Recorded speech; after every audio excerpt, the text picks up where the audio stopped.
Ospreys, and welcome to this week's edition of Swoop Scoop. I'm Rhett Behringer. And I'm Grace Velez, here to bring you up to date on what's going on in the world around you. In less than 24 hours, Greece experienced a downpour that was more than the amount of rain the country normally sees over several months. According to the European Severe Weather Database, Storm Ilis brought in 298 millimeters of rain to Volos, Greece in 14 hours. That amount is more than 8 times the average rainfall for September, which is measured at 36 millimeters. Other cities faced the heavy downpours as well, leaving the streets looking more like rivers. Thousands were displaced from their homes as the water invaded neighborhoods. Power was also knocked out for extensive periods of time. Rescue teams were sent out to complete rescues and lead evacuations. As we move into the month of October, the United States is facing another possible government shutdown. On Sunday, funding for the government will expire and new plans have not been made. If Congress cannot make a deal on how the government will be funded, the shutdown will go into effect by the end of the week. While many are worried about the effects of the possible shutdown, House Speaker Kevin McCarthy remains positive. Here's what he had to say.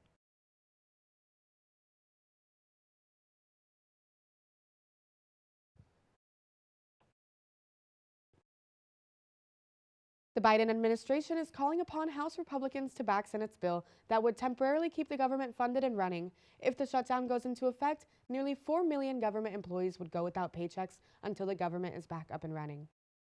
U.S. Army Private Travis King, who crossed the border into North Korea reported that they decided to expel the private after holding him for months.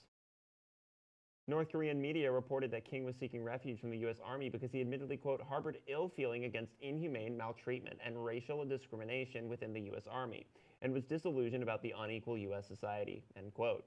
It has not been confirmed that these are King's own words. Upon the announcement of the return of the private, the U.S. Pentagon issued a statement of thanks to Sweden, as they reportedly played a big role in King's release. During the private's return to the U.S., he is expected to be taken to Brooke Army Medical Center in San Antonio. This past Wednesday, several Republican presidential campaign hopefuls stepped into the spotlight for the second debate of the 2024 primaries. Many viewers were shocked to see the absence of one major player, leaving the floor open for other candidates. To hear more about this, we go to Grace Durovi. That's right. As the second 2024 Republican presidential debate began, many noticed that the party's frontrunner, Donald Trump, was not in attendance. This left the floor open for other candidates to take shots at him. Donald Trump is missing in action. He should be on this stage tonight. He owes it to you to defend his record where they added $7.8 trillion to the debt. That set the stage for the inflation that we have. As shown, Florida Governor Ron DeSantis walked into the debate ready to swing, as he has been named the Republican Party's hope to dethrone other candidates who took different approaches to the debate. Former South Carolina Governor Nikki Haley was looking to build on the popularity that she gained as a result of the last debate. She mentioned her plans to add more border control and ICE agents.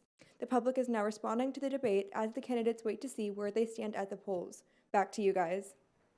Tesla is coming under fire as they are currently being sued by the U.S. government for allegedly allowing racism at a factory in Fremont, California. The suit that was filed yesterday accuses the car manufacturer of knowingly allowing racism towards black employees.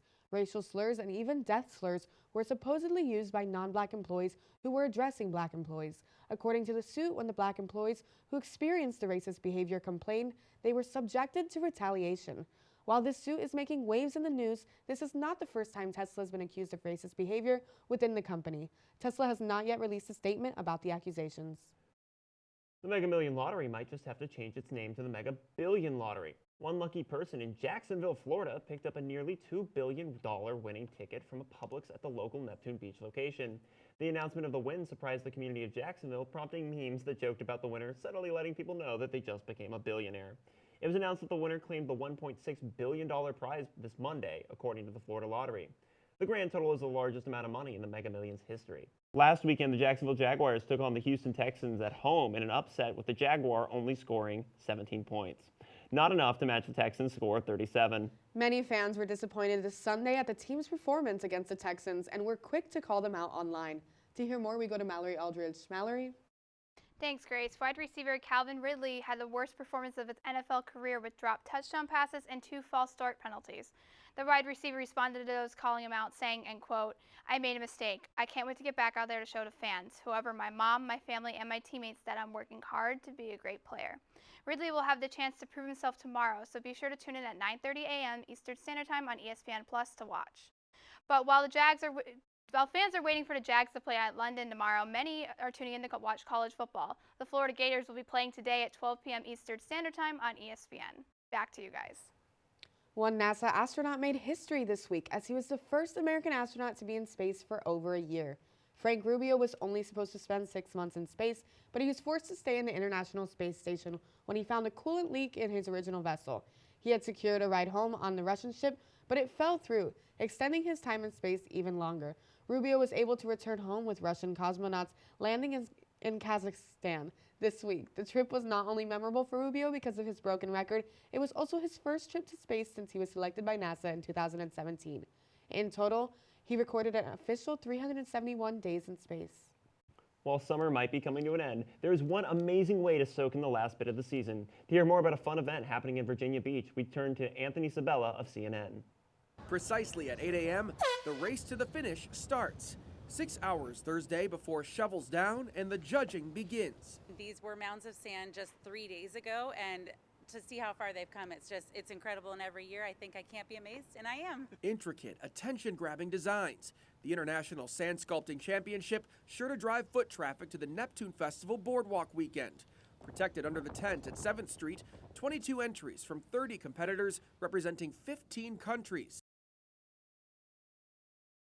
And finally for today, it turns out we have all been forgetting to add an important item to our Costco shopping list. What is that item, you might ask?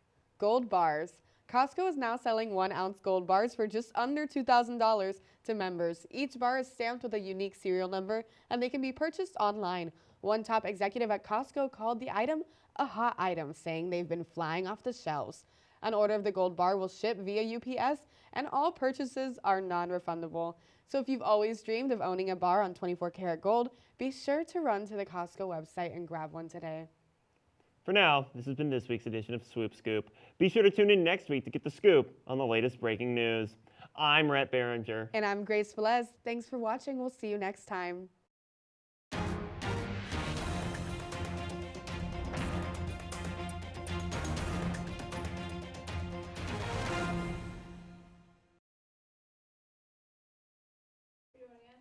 It was fine.